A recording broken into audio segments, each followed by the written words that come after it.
Welcome to another Talking Shop with Covering Climate Now. I'm Mark Hertzgaard. I'm the Executive Director at Covering Climate Now and also the Environment Correspondent for The Nation magazine.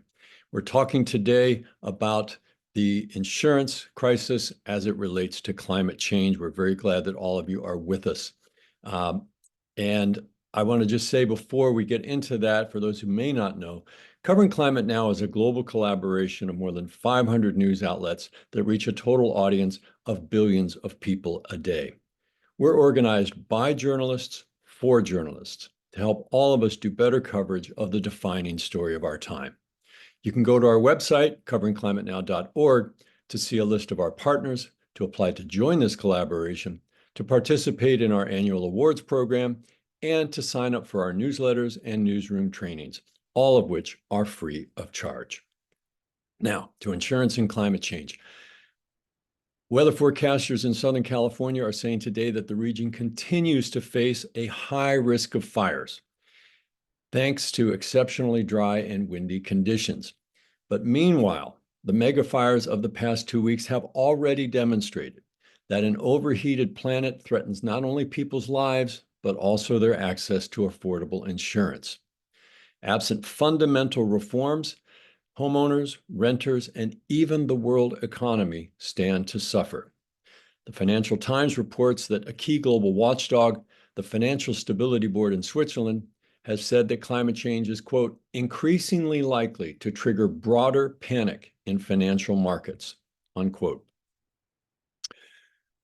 It's not that complicated. Property that can't be insured cannot obtain a mortgage. It's also all but impossible to sell that property without cutting the price to pennies on the dollar.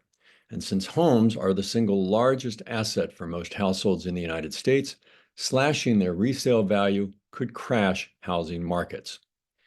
Experts fear that if so-called climate insurance bubbles, the ones that are now emerging perhaps in California and Florida and other high-risk areas, if those bubbles pop, that could trigger knock-on effects that threaten the global financial system, much as the housing bubbles in various parts of the world crashed the global economy in 2008.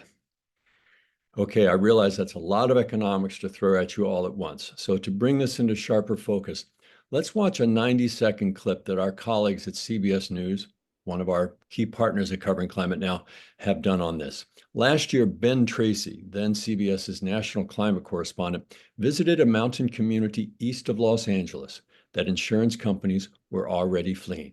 Take a look. Adriana, good morning. You know, scientists say that climate change is fueling this pileup of more intense disasters, and that's causing a reckoning for insurance companies that also face higher costs to rebuild homes due to inflation. They're now either jacking up premiums for disaster coverage or pulling out altogether in places where the risks are now just too high. I love the trees. It's green. It smells wonderful. When Mary Morse looks at the groves of trees surrounding her home, she sees the reason she moved to this Southern California mountain town 17 years ago. It's just a magical place to live. But when her insurance company looked at those very same trees, it saw fuel for a potential wildfire. I got a letter from my insurance company that said we're not going to serve your area anymore. They're basically dropping you. Yep. In California, where state regulations prevent insurance companies from rapidly raising premiums, several are no longer writing new policies or pulling out of the market completely. Some of the highest risk zip codes have seen a nearly 800% increase in policies not being renewed. They're looking at it and saying, listen, we've done the math. We can't underwrite policies that we know we're going to lose money on. Matthew Eby is the CEO of First Street Foundation. Its report warns that America's climate insurance bubble could soon pop as high-risk properties are dropped by private insurers and pushed to more expensive state-created plans, known as the insurers of last resort. Are we one strategically placed hurricane or one massive megafire away from some of these state-backed plans collapsing? Absolutely. All it takes is one big event in a high concentrated area, and you will see financial collapse of those programs. Pretty prescient reporting from a year ago. But this is not a new wrinkle in the climate story. Insurance companies in Europe have been warning since the 1990s that unchecked global warming could unleash so many more and more destructive storms and fires and other extreme events that the companies would have to limit how much insurance they provided. I know that because I wrote a piece for the Washington Post in 1996 that was, I think, the first on this subject to appear in the non-specialist press. And now, 30 years later, those warnings have become reality in more and more of the world, and we as journalists have got to catch up to the story. Of course, this is a story for business and economics reporters, but it's also a politics story. Government officials have made taxpayers the insurers of last resort in California and Florida, and other jurisdictions like the European Union are considering similar policies. How would that work? Is it wise? These are some of the questions that cry out for focused follow-up reporting. But this is also a climate justice story, because when insurance becomes unaffordable or outright impossible to obtain, renters and others on the lower end of the economic spectrum suffer disproportionately. And that's true as well for governments in poor or highly vulnerable countries that need insurance for critical infrastructure projects. So at today's webinar, we're going to give you journalists, our fellow journalists here, the background knowledge and some practical tips that can get you up to speed on this story. In the first half hour, I'll be posing questions to our superb panel and of 4 panelists today. And in the second half hour, we'll be taking your questions. Now, to submit your questions, please go to the Q&A button at the bottom of your screen. And please, please, please include not only your name, but the name of your news outlet. I'll read them out for the panelists to respond to. And I'll just emphasize, while this briefing is a public event, we will only be taking questions from working journalists. Thank you for honoring that. And afterwards, we will be covering Climate Now. We'll be providing a video of this event and a full transcript for anyone who RSVP'd to it. So with that, now let me introduce our panelists. First, Anita Chabria. She's a California columnist for the Los Angeles Times. She's based in Sacramento, and her 2023 series on rebuilding after wildfires won a Scripps Howard Award. Next, Christopher Flavelle. He's a reporter at the New York Times, where he writes about how the United States tries to cope with the consequences of climate change, including the effects on the insurance industry. And Dave Jones. He's the director of the Climate Risk Initiative at UC Berkeley School of Law's Center on Law, Energy, and Environment. From 2011 to 2018, he served as the insurance commissioner for the state of California. And Leslie Kaufman. She's the senior climate change reporter for Bloomberg Green. In 2024, she was the lead author of its series Uncovered, which investigated the growth of state-backed insurance plans of last resort and the accuracy of catastrophe modeling. Now, please join me in giving all of our colleagues a warm virtual welcome. Okay, let's get rolling. So Dave Jones, I'd like to start with you. You've been watching this insurance crisis grow for a long time now. As the insurance commissioner for California, I think you were the first regulator to demand climate risk assessments from insurance companies. Do you share the view of the Financial Stability Board, as quoted in that Financial Times story, and the view of the First Street Foundation in that CBS story, that climate-fueled weather disasters, in fact, could tank housing markets and perhaps the entire world economy? Is that your view as well? Yes, there is a broad consensus across financial regulators across the globe, including in this country, at least until the recent change in administration, that climate change poses systemic financial risks to the global financial system, to the US financial system, and to financial institutions. The insurance channel for that risk is, as your segment described, and as the journalists on this call have ably described in their reporting, insurers react in 2 ways to increased losses driven by climate change.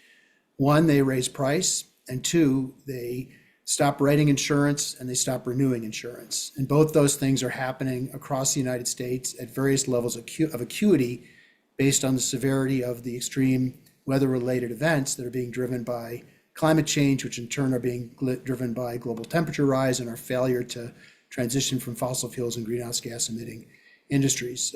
Chris, the New York Times has done some terrific reporting with colleagues last year, identifying 18 states in which this phenomenon is happening. So it's not just Florida, Louisiana, the Gulf and Atlantic states, it's not just the western states, California, Oregon, and Washington, but these catastrophic events are falling across the United States. There really is no area that's immune to it. And as a result, we're marching towards an uninsurable future in the United States and across the globe. My follow-up question, let me remind my fellow journalists who are on this call, if you want to put questions for the second half of the hour, please put them in the Q&A function at the bottom of your screen. So, Dave Jones, as you know, the California State Insurer of Last Resort, which is known as the FAIR Plan, F-A-I-R, only has about $700 million in cash reserves at the moment, I think. Meanwhile, the Pacific Palisades neighborhood, where the first big fire hit, has nearly $6 billion in insurance exposure on its own, and the total losses from the Southern California fires have been estimated at roughly $250 billion, compared to $700 million that the state insurer has on hand. Today, you published a really must-read opinion piece in the New York Times. You urge governments and even the insurance companies themselves to sue fossil fuel companies, to compel those companies to cover those losses, because, as you write in the piece, those fossil fuel companies have caused this. They knew their products were going to cause it, and they instead, for decades, have misled the public and the press and policymakers and so forth. So, bearing in mind that we're all journalists on this call, what do journalists need to know in order to explain that evolving story to our audience as we go forward? This suggestion that you make about, the way to solve this, the way to square that circle is to sue the fossil fuel companies. Well, first, as the journalists on this call and others have written about, there's a very robust body of climate science that concludes that the emissions from fossil fuel companies are substantial contributors to the overall emissions that are driving global temperature rise. And it's that global temperature rise that's causing more extreme and severe weather-related events that is killing more of us, injuring more of us, damaging more communities, sometimes wiping out whole communities, and causing insurance companies to jack up prices and to stop writing insurance. So having some familiarity with that climate science is a first goal, I think. Second, there's a strong body of reporting, as well as congressional reports and other investigative reports that demonstrate that the oil majors knew that their emissions were going to cause this very outcome, and yet they misled, deceived, and lied to the American public about it. And so, again, there's a body of reporting as well as a body of third-party independent investigations that have revealed and exposed that Exxon and others knew internally as far back as the 70s that this was going to occur, and then deceived the public about it. I think the third thing to understand is what's happening across most, if not all, insurance markets in the United States is this phenomenon where, as losses go up, insurers pull back and raise prices. And then a little bit about residual markets or FAIR plans. 35 states have enacted FAIR plans or residual markets. They're not state agencies. They're not taxpayer funded. They're not typically backed by the state government. They are state statutorily created private associations of the insurance companies in that state. And basically they're set up to provide a place for people to get insurance when the private insurers decline to write the riskier risks. The goal is to make sure people aren't shoved into the void and they have some place to go. Technically, residual markets or FAIR plans cannot go insolvent. They can run out of money, but every state has statutes that provides that in the event they run out of money, they can assess the member insurers in that state based on market share, except for Florida, Louisiana, and California, which have adopted laws or rules that provide that instead of holding the insurance companies accountable for any shortfall of funding based on market share, the FAIR plans can go directly to policyholders. And that's a big policy change in California, one that I think most Californians don't understand. And as you just said, the FAIR plan in California reportedly had about $377 million in reserves. It allegedly has $2.5 billion in reinsurance, but there's a $900 million deductible for that reinsurance, which they do not have. And so they're going to trigger the assessment. A small share of that assessment will fall on insurance companies, about 500 million, but beyond that, it falls on all policyholders in the state. And so that's a example. This trigger has been pulled in Florida in the past as well, and in other states that have FAIR plans, they could find themselves in a similar situation where making sure that the claims of people that are covered by FAIR plans results in shifting the burden to all policyholders in the state, in addition to the rising rates and premiums that they're having to pay as insurers jack up the rate. So it has enormous financial consequences. We're starting to see some evidence of mortgage defaults because people got a 30-year mortgage, thought they understood what it was going to cost to have that mortgage. Now their insurance costs are going up. Mortgage contracts require you to have insurance. And so if you can't afford your insurance, the mortgage company force places the insurance, that costs even more. And so we're starting to see some evidence that people simply can't sustain their mortgage payments. So that's one channel through which this risk could flow through. Insurance, homeowners, mortgages, mortgage lenders, and then to the extent the mortgage lenders are shifting those mortgages to the secondary market, Fannie Mae and Freddie Mac, ultimately to federal taxpayers. So to be clear, it sounds like I somewhat misspoke earlier that the losses are not going to at least state taxpayers as much as state insurance policyholders and ultimately perhaps to federal taxpayers. Is that correct? Yeah, the FAIR plans, if they run out of money, go to the insurance companies or in these three states I described to all policyholders. These entities are typically not backed by the general fund or taxpayers of the state. The way that federal taxpayers might be on the hook is through this distribution of risk that I just described, where if in fact we begin to see substantial numbers of mortgage defaults, that impacts mortgage lenders. Many mortgage lenders have shifted their mortgage loans into the secondary market, Fannie Mae and Freddie Mac, and so they end up having to deal with a default. But that's not happening in a crisis fashion just yet, but that we're beginning to see some evidence of that. But the federal taxpayers are not on the hook for FAIR plan or residual market shortfalls. Okay, so that's Dave Jones, the former insurance commissioner of the state of California. For all of us as reporters, you can hear, we have to give our audiences news that they can use. This is news they can more than use, that they need to know that they are facing a lot of potential financial costs here. So that's the channel to lean into as we do this coverage. I'm going to shift now to Leslie Kaufman of Bloomberg Green. And Leslie, I'm going to start by saying that everyone on this call should be reading the amazing piece that you and your colleagues did last March, titled Uncovered. And it was about how these state insurers of last resort are absorbing trillions of dollars in risk. You're one of the few journalists, Leslie, who's done a real deep dive on this subject. With an eye towards helping our fellow journalists on this call to do similar reporting, but focused on their own communities or market areas, could you summarize the findings in that piece and what they suggest about covering this story going forward? Well, thank you, and thank you for reading it. Not everyone wants to read long, in-depth coverage on FAIR plans, but we began looking at this. A lot of what's happening in insurance right now is an enormous shift of risk away from insurance companies to these state-backed plans and ultimately to consumers. And we're seeing that in a lot of ways. The FAIR plans for us began as a warning. We began seeing the numbers in the FAIR plans go through the roof. The California FAIR plan is a great example.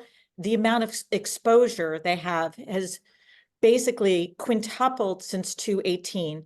So when I say exposure, I mean, if everything burned, how much they would owe. Now, obviously, not everything burns at the same time, but what we're looking at is who is having to carry this risk. We're seeing these numbers go up in states.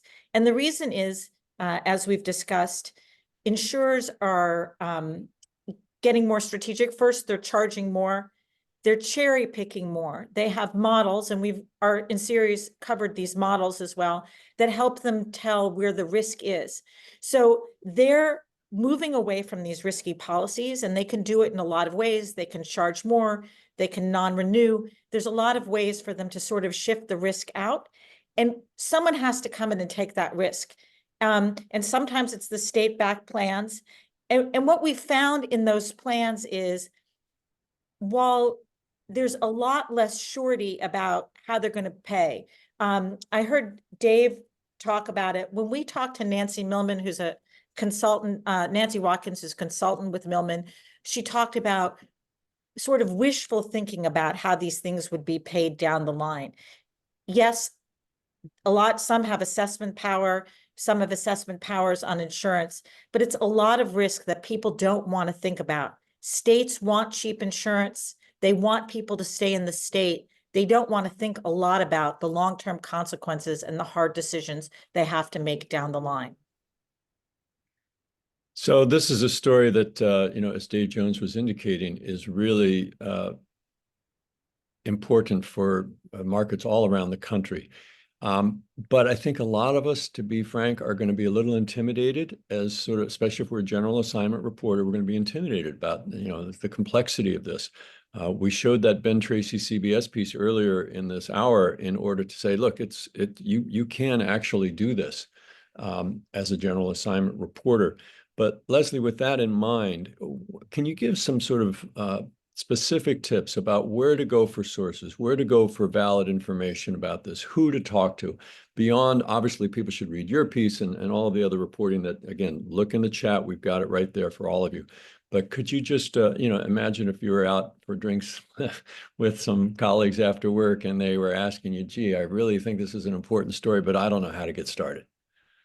Well, every state has an insurance commissioner, or at least the states that are really struggled with this. I've found that those people can be a great place to start. In Florida, they keep actually very excellent public records. In California, Laura's office doesn't always want to talk, but they do have information and they can be a good source. So I've found that those are good places to sort of start your conversation and take a look. There are, of course, national associations that deal with insurance. The Insurance Information Institute, which is actually put together by the insurers, publishes a lot of information on insurance. I also personally find that the reinsurers, that is the people who insure the insurers, keep very good tabs on the industry, and they put out a lot of trend reports that give you information. On top of that, there have been Federal Reserve reports. The Federal Reserve obviously has some real concerns. They own a lot of the risky real estate now that is underinsured. I think that the Treasury Department just put out a big report. I don't think that'll happen under Trump. Senator Whitehouse has very much cared about this issue and has kept on it. Again, he is no longer in the majority, but those are some of the sources I would start with. Thanks so much. That's Leslie Kaufman with Bloomberg Green. And for our colleagues who may be joining us from overseas, especially Europe, but also in the global South, another source to consider, again, in the reinsurance industry, those are the insurance companies that insure the insurance companies, is at Munich Reinsurance, a man named Ernst Rauch, R-A-U-C-H, Ernst Rauch. Bloomberg, we'll try and bring this up. Bloomberg, your colleagues at Bloomberg TV, Leslie, did a good interview with him about a year ago about these very issues. And Munich Re has been following this since the 1970s and trying to sound the alarm. So look there as well. Okay, shifting now to Chris Flavell at the New York Times. And Leslie just mentioned Senator Whitehouse of Rhode Island. Chris, you did a piece, a really good piece not long ago that was kind of pegged to this report that Senator Whitehouse released from the U.S. Senate Budget Committee. And it provided a very cool map of communities across the U.S. where insurance companies have dropped customers. I say cool, not because those customers were dropped, obviously, but because journalists and others can now look at those maps as really a font of story ideas for digging down into this emerging crisis. So could you talk a little bit about that, Chris, and how specifically, not just the report, but how journalists elsewhere might be able to use it in their work going forward? Yeah, sure. Thanks for having me on this. It's a privilege to be here with really impressive people. the story that you're referring to, we got early access to some data that Senator Whitehouse had compiled and was releasing, looking specifically at what's called non-renewals. Leslie sort of hinted at this idea of people being dropped. We knew and had been negotiating for a year to get access to this data because it was not otherwise available. And the goal was to show our readers where in the country insurers are dropping existing customers at the greatest rates. The lesson that I would suggest for people covering this is, I think at the outset of any story you're doing, ask yourself which way you're going. You're either going to do sort of a general story that maybe looks at trends that are already known, but you're investing them at a local level. We didn't really have time with the stories we did last year to dig down into specific states or areas in the states. We did mostly national stories. So I think there's always value to be had in covering the effect of a trend like non-renewals that's known nationally, but to ask what's happening in a state or a city and why it's happening, what the effects are. That's one way to go. A different way to go, and that's been our approach, and Bloomberg as well, is to look at something that isn't, like, find something that's new, right? So for us last year, we had 3 big pieces on insurance and climate change.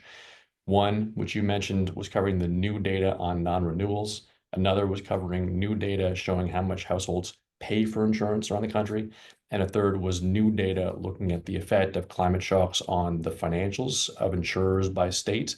So I think, like, to really deliver for readers or viewers, I think this coverage has to either answer the question of what have you found that's new here, or what are you doing to help sort of bring that knowledge down to a geography where it hasn't been covered. I think we're at the point now where coverage of climate change and insurance kind of isn't that new anymore. And I think just noting that climate change is affecting the insurance market kind of no longer counts as a, you know, an interesting or a news story that advances public knowledge. But luckily, there's, you know, so much news all the time, especially in states that are most affected. And again, this we threw, and Bloomberg too, so much data out last year into the public realm. And I really do hope reporters take time to look at what that data shows in the regions that they're serving as journalists. Thanks, Chris. And your New York Times piece, the same piece I'm talking about, after warning that, look, this is a crisis that's in the making, your piece listed 3 things to watch for going forward to see how the crisis is going to evolve. Could you repeat those 3 things here, along with, again, some advice on how our fellow journalists can turn those 3 sort of tentpoles into their own Gotcha. story? I would love to, but I don't recall. I don't even. Do you want to tell me what they are, and I can happy to say something smart about them. That's very honest. So I will call up your piece, which everybody can see here in the chat.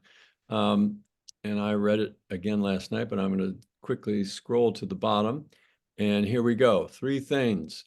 I'm going to quote directly. Our reporting points to 3 things to watch for next. 1, what will happen to home prices? Fewer prospective buyers means home values are likely to fall, but the pace of those changes is hard to predict. 2, how will state governments respond? Insurance is regulated by the states, but their interventions tend to revolve around giving concessions to insurers that stick around, making it easier to charge high premiums. 3, will insurance complicate Donald Trump's plan to ignore climate change? Big question. The Treasury Department under President Biden laid the groundwork to gather data in this area, but the incoming Trump administration, which obviously is now here, could be pressured to intervene, especially since some of the highest premium increases are in states that Trump carried in November.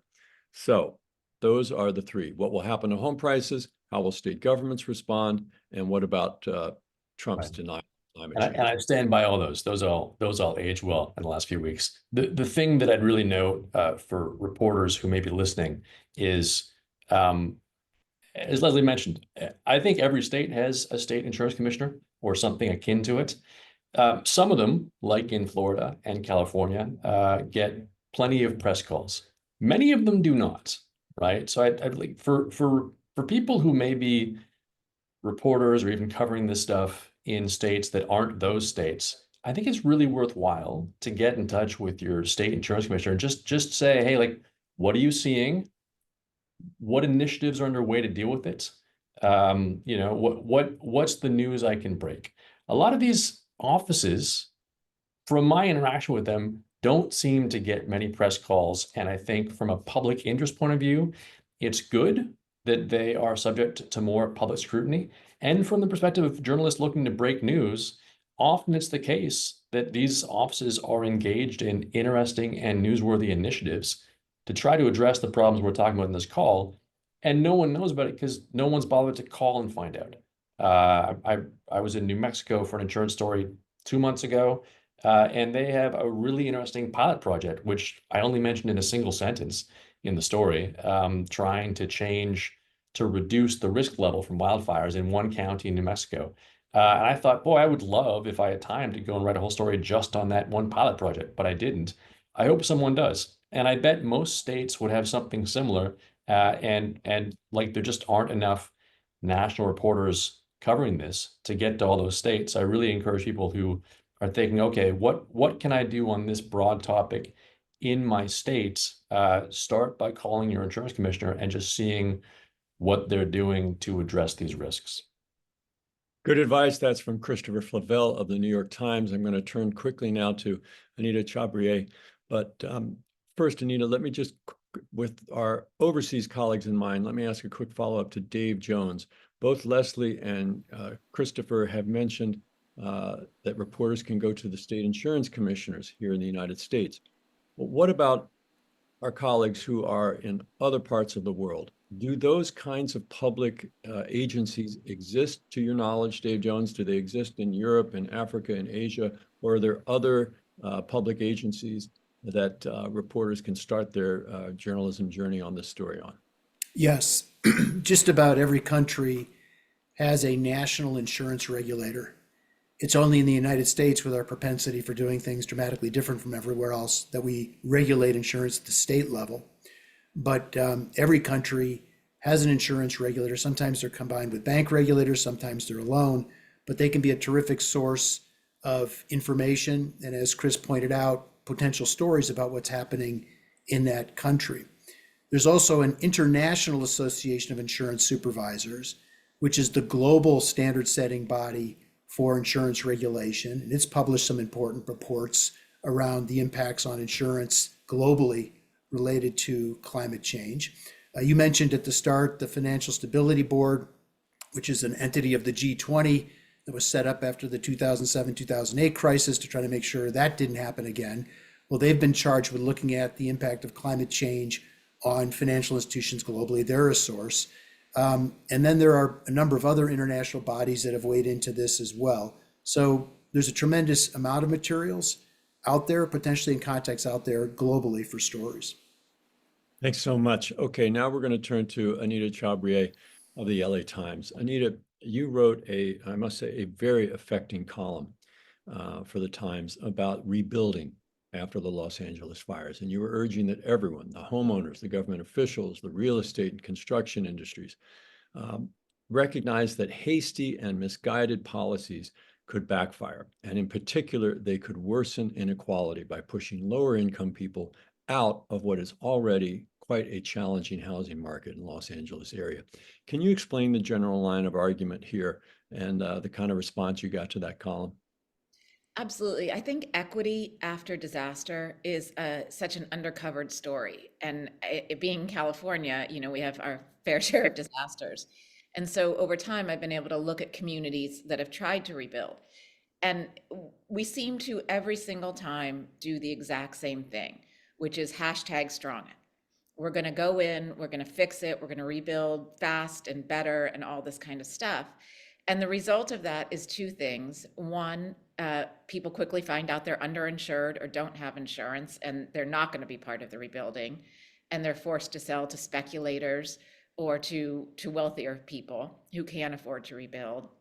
Or two, the folks who can afford to do it are individuals who need to get their lives back on track. And so speed is their greatest focus, right? All they want to do is get back in their home.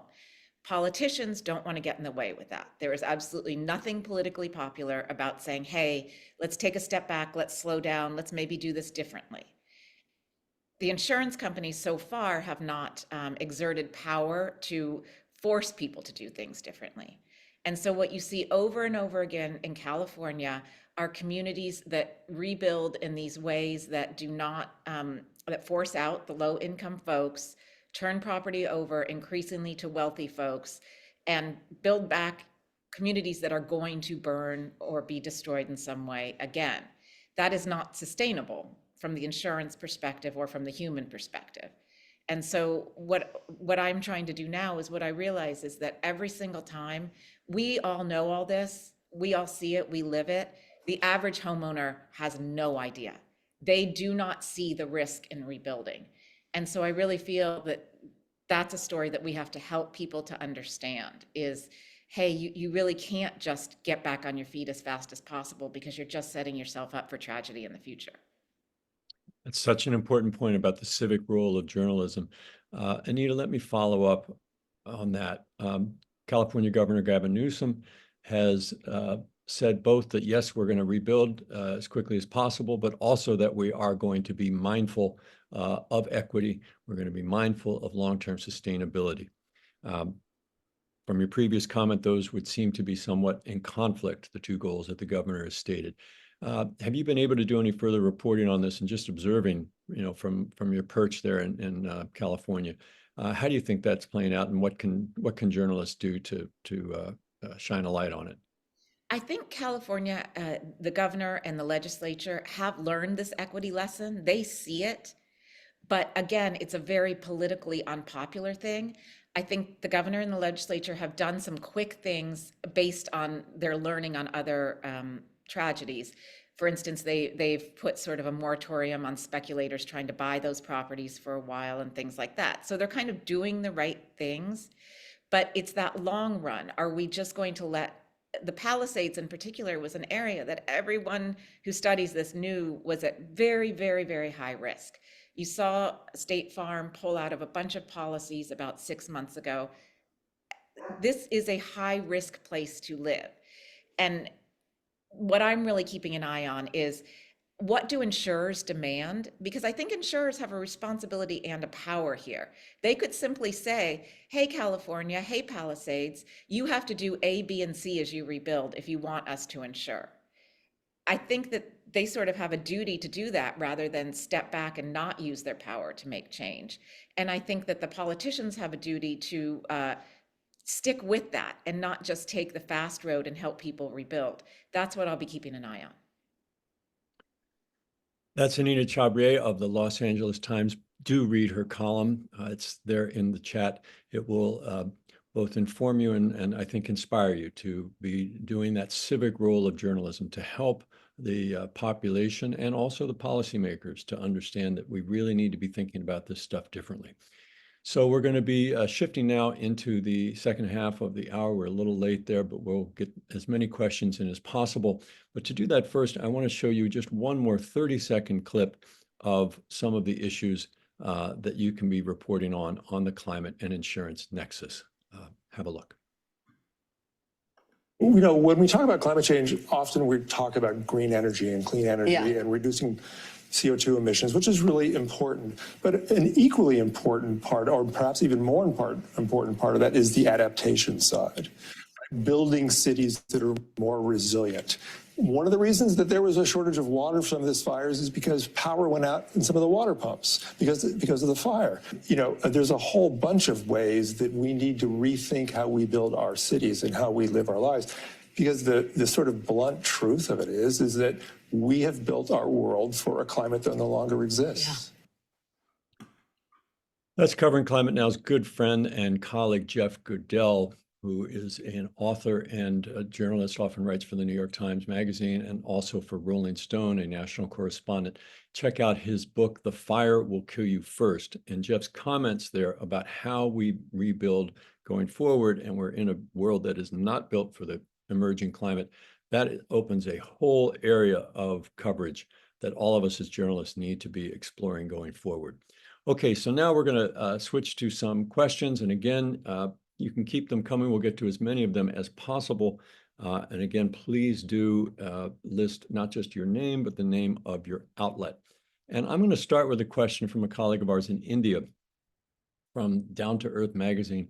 And pardon me if I mispronounce your name, but I think it's Akshit Sangomia, who asks, quote, are the risk assessment models used by insurance companies in keeping with the rapid changes happening in climate and their impacts, or what more needs to be done in this regard? Dave Jones, I think that's a question for you. The answer is yes and no. So the catastrophe models used by insurers and reinsurers are increasingly sophisticated and increasingly used by the insurers to try to identify where catastrophic risks might land driven by climate change.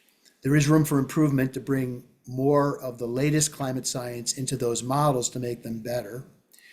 But I think it's important to note, we're not going to model our way out of this problem. In fact, better modeling just gives us more bad news about where the worst risks are landing and causes insurers to, as was alluded to by one of the panelists, cherry pick even more risks and shove more people onto FAIR plans.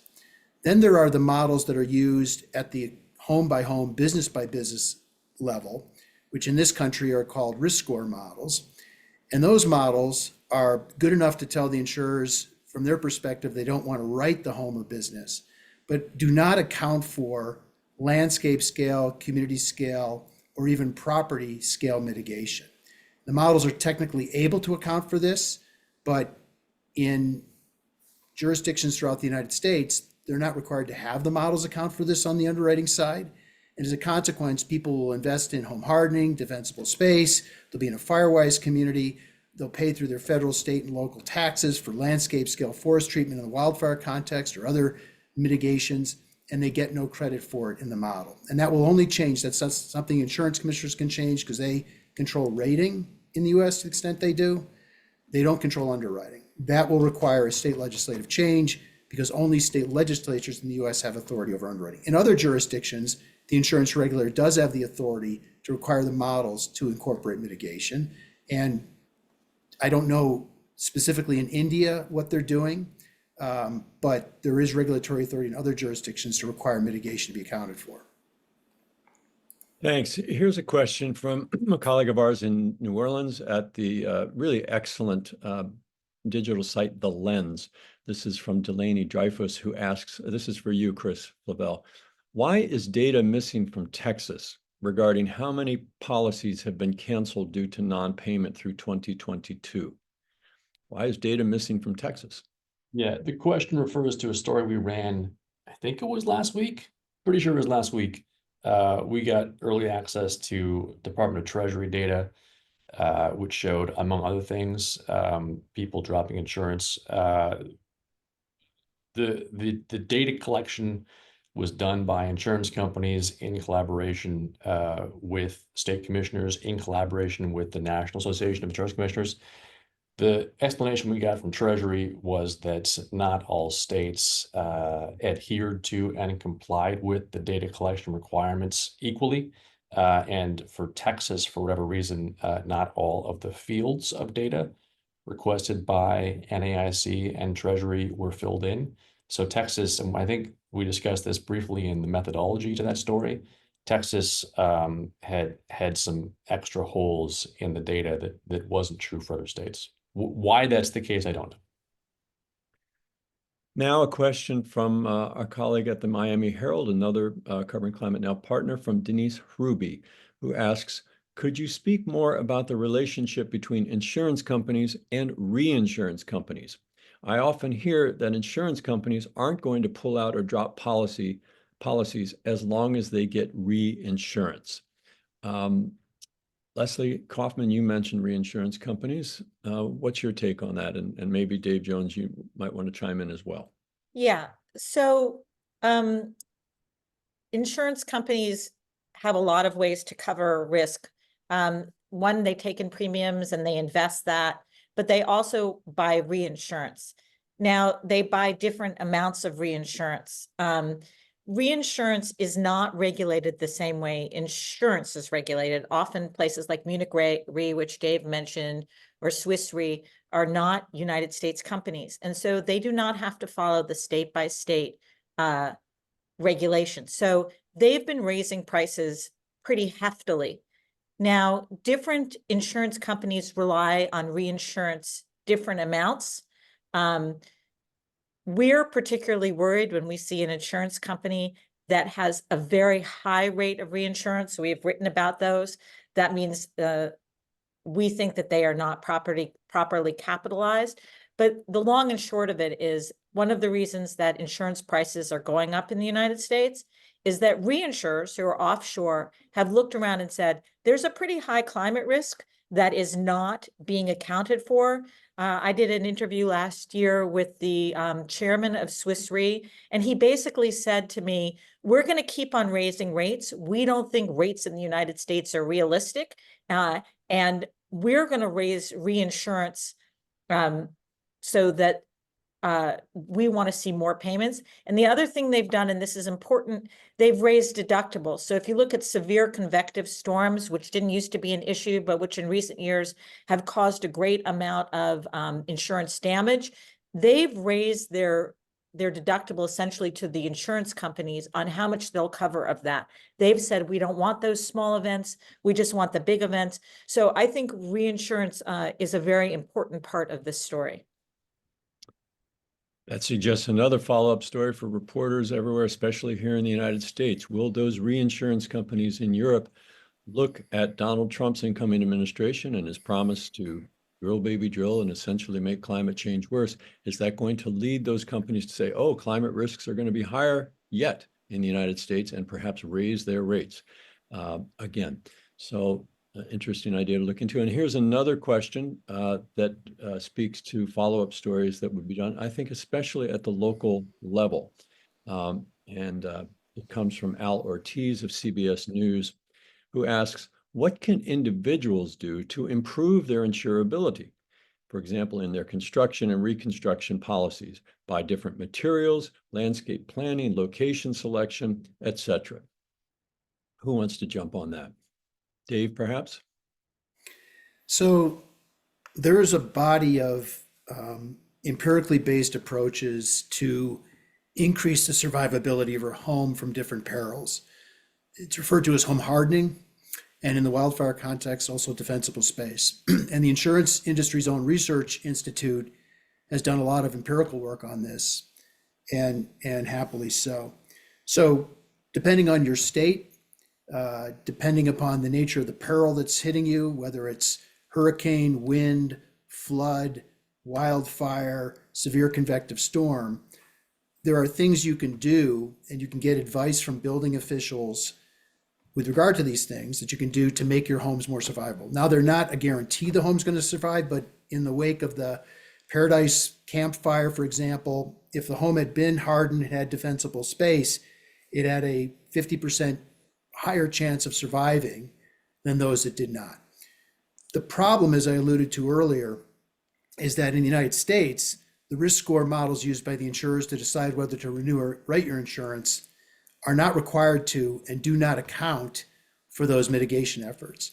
So it's extremely frustrating for people. So one potential story for those of you in the States who are in different geographies where climate change is landing is to talk to people that have actually spent money to do home hardening, or talk to the HOA that's done mitigation, or talk to the local government or the state government that's actually doing mitigation, and then ask the insurance companies, hey, based on this, are you writing insurance or not? I mean, that is a big problem in the United States, and it's not just limited to Florida, Louisiana, California, and the West. It's really in all the states that the reporters on this call have identified where this impact is landing. Anita Chabria of the LA Times, can I get a quick comment from you on this as well? You've been out talking to people who on the ground there in Los Angeles who are understandably eager to rebuild. How do you think they would react to the idea of using different materials, more sustainable and resilient materials, and B, whether that would get them any sort of break on their insurance? Well, I think Dave has hit it right on the head, is there's almost a penalty for building Firewise, right? You're putting your own money in with nothing to get back from it. So I think you'll see really rich people build really fire resistant homes, and that's great. And those are the people who actually don't even need insurance, because if their house burns down, they'll move into their second home. But for people who aren't even getting enough money to rebuild in any fashion, they can't harden, right? There's no incentive. Those are expensive materials. They're hard to get. Construction crews are not familiar with them. You need a specialized crew who knows how to work with them. You need an architect who knows how to build Firewise. You need a gardener who knows how to landscape properly and really follows the rules. It's just an incredible extra expense to build Firewise with absolutely no payback from insurance companies or the state. Okay, now a question from Stephanie Sierra at ABC News, another partner of Covering Climate Now. And I think this is for Dave Jones. Stephanie says, California's insurance commissioner, current commissioner Ricardo Lara, has said that his new reform plan will require insurance companies to increase writing policies by 85% in areas prone to wildfire. But the text of his regulation allows for insurers to only increase those policies by 5% or more over the course of 2 years, which leads some critics to argue he's being too lenient on the insurance companies. What do you think? So because insurance commissioners have no authority over underwriting, that is the decision whether to write or renew insurance, what my successor did was try to leverage giving the insurers everything they asked for on the rating side to get them to agree to write a little bit more in the high wildfire risk areas. And so it's a condition, it's not a requirement. So if they want to be able to use probabilistic models for the catastrophe load of the rate, if they want to include reinsurance costs in the rate, then they have to write a little bit more in the wildland urban interface for the high wildfire risk areas. There are essentially two ways they could do this. One is write in the high wildfire risk areas a share of the market commensurate to 85% of their market share outside, or alternatively, just do a 5% increase. So if you're hardly writing anything, you might select door number 2, which is just a 5% increase, which isn't going to get you much. So Consumer Watchdog, the leading consumer advocacy organization in this space, has complained that this is not going to result in much more insurance being written. And then ultimately the insurers can come back in 2 years and say, we couldn't do it, and be relieved of the obligation entirely. So there's a big debate about this. The final point I'll make, though, is that the LA wildfires were not a question of if, they were a question of when. And the insurers, at the time that they asked for all these changes in California, knew, based on their models, that either there was going to be a terrible tragedy in LA or somewhere else in the state. And nonetheless, they said, look, if California, you give us all these regulatory changes, we'll start writing new insurance again, and we'll start writing a little bit in the wildland urban interface, right? So I don't believe the LA fire should be used as a pretext for them to renege on that commitment, but they might. And so that's, a story to pay attention to, and not just in California, but this has potential implications for insurance availability elsewhere as they look for ways to try to recoup their losses. They're not supposed to do that across states, but wait for it. Again, a great opportunity for accountability reporting on the part of us as journalists. Let me go now to a question from Alaska, and this comes from Ureth Rosen. Ureth is a longtime public radio reporter there and is now with the Alaska Beacon, longtime friend of Covering Climate Now. She asks, is landslide-related insurance available anywhere? There is a bill pending in the Alaska legislature that would create a, quote, Alaska Flood Authority with insurance that would include landslides, and Alaska has had multiple fatal landslides in recent years, she adds. So how does that compare to other jurisdictions? I'm guessing that's another question for you, Dave. So insurers excluded flood coverage about 50 or 60 years ago in this country. And that's why the National Flood Insurance Program was stood up to provide flood coverage. Insurers have tried to argue that the exclusion in all of their homeowners and condo owners and renters policies for flood coverage also covers landslides. Now, in my state, I dealt with this after the wildfires in Ventura and Santa Barbara County, and specifically Montecito. The thing that killed people and destroyed homes in Montecito, the fire was bad enough, but it was the landslide following the fire. In California, we have a legal doctrine called the proximate cause doctrine, which basically says, look, if a covered peril in the insurance policy causes another peril to destroy the home, then the insurer has to pay. So I gathered a bunch of evidence from geologists and other experts, and we saw that the fire scarred the landscape, allowed the hill to come down, destroyed the homes, and I ordered the insurers to pay, even though they were arguing that the flood exclusion was sufficient for them not to cover landslide. So it's going to be a case-by-case, state-by-state thing, and it's certainly an interesting area to inquire in. Our friends, family, and loved ones in LA are also going to be contending with this peril in the wake of these catastrophic wildfires, because there's every risk that when it does hopefully begin to rain again in LA, that some hillsides are going to come down. And that's going to raise a whole other challenge with the insurers in terms of whether they're willing to cover it. We have precedent forcing them to do it. I anticipate they won't argue with it, but they might. We're rapidly coming to the end of the hour, and we try always to close on time here at Covering Climate Now. So I think just one last question, and this comes from Brooke Stevenson in Colorado at the Boulder Reporting Lab. Something that will be of interest, I'm sure, to local reporters all across the country and around the world. Quote, other than higher rent, what effects will the loss of insurance coverage have on renters that we should be watching at the local level? I'm guessing, I'm sorry, Dave, I keep turning to you on all of this, but I think these are questions. I think any of the panelists could answer this. I mean, I think when a catastrophic climate-driven event occurs, it impacts not just homeowners, but it also impacts multifamily housing in which they're renters. Many renters don't have insurance and they lose everything.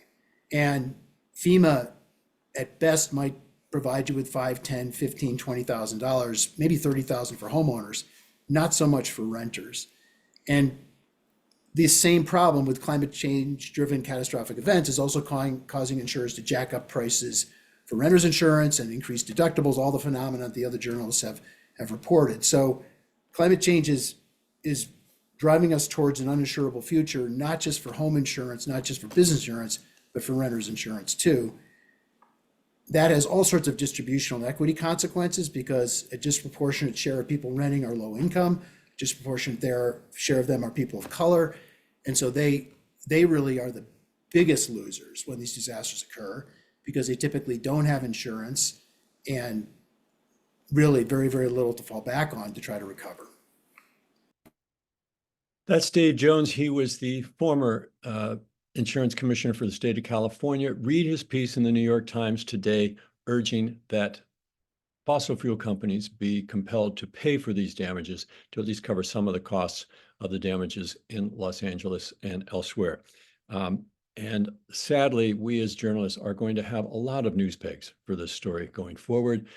We know from the science that as greenhouse gas emissions continue to concentrate in the atmosphere, that the extreme weather events are only going to become more and more frequent and more severe. So sadly, lots of news pegs ahead, but an opportunity for us to fulfill our civic responsibilities here, to really bring people up to speed on what's happening and why and what they can do about it. So I want to thank Dave Jones and also our terrific colleagues on this call, Anita Chabria, of the Los Angeles Times, Christopher Flavelle of the New York Times, and Leslie Kaufman of Bloomberg Green News, I should say. We thank all of you for being here. There will be a full transcript and the video of this session that is sent to everyone who has RSVP'd. And then we're also going to ask you, if you can, to complete a short survey that you'll see linked to in the chat there, so that we at Covering Climate Now can continue to bring you, our fellow journalists, the kind of webinars that really are both practical and inspiring and informative about the kind of reporting that we all need to be doing on this defining story of our time. And with that, I will thank everyone for being here today. And on behalf of everyone here at Covering Climate Now, I'm Mark Hertsgaard, wishing you a very pleasant day.